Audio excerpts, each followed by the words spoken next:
Hi, this is Paul. I wanted to make a short video about the relationship between the pub and estuary. When I was in the UK, one of my new friends, we were talking about estuary, and she said to me, it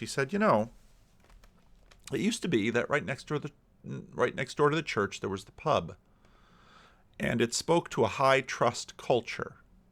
Because after you would be there at the worship service, you would go next door and you would start doing a little drinking, and your tongue would get a little liberated, and you would say exactly what you thought.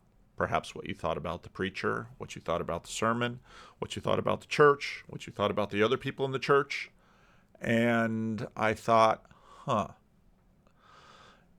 Now in America, that's very different, because obviously in America, it's not maybe obvious to many of you, there are in America a lot of the church traditions that still remain vigorous tended to be teetotalism. The Methodists and many Baptists were against alcohol, and a lot of the European churches that were transplanted over were not teetotal churches. But as I said, with respect to Mark Knoll's thesis about the how Christianity moved over the Appalachians and out over into the frontier and into the West, they carried the Bible, but they didn't carry the church institutions.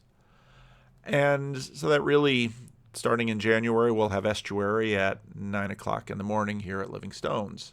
Now, obviously, in church, there's coffee after church where people get to talk, and that fellowship in the church is a deeply important part of the living, breathing church community. So I just decided to just do a little Googling of pubs and churches.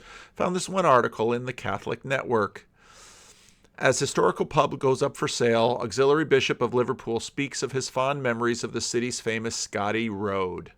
At its peak, the area around Liverpool's Scotland Road was the home of more than 200 pubs, but last orders could soon be called on what was once the beating heart of the city. Throstle's Nest, which opened in 1804, is the last remaining pub on which it is affectionately known as Scotty's Road, and has recently been put up for sale. The pub is next door to the 19th century St. Anthony's Catholic Church, one of only two remaining Catholic church in the locality. At one time, there were 17. In other words, that whole area was filled with churches and filled with pubs, and the church and the pub sort of worked together. And I always talk about Estuary as being church adjacent, and I had no idea it would be church adjacent, just like the pub was adjacent to the church.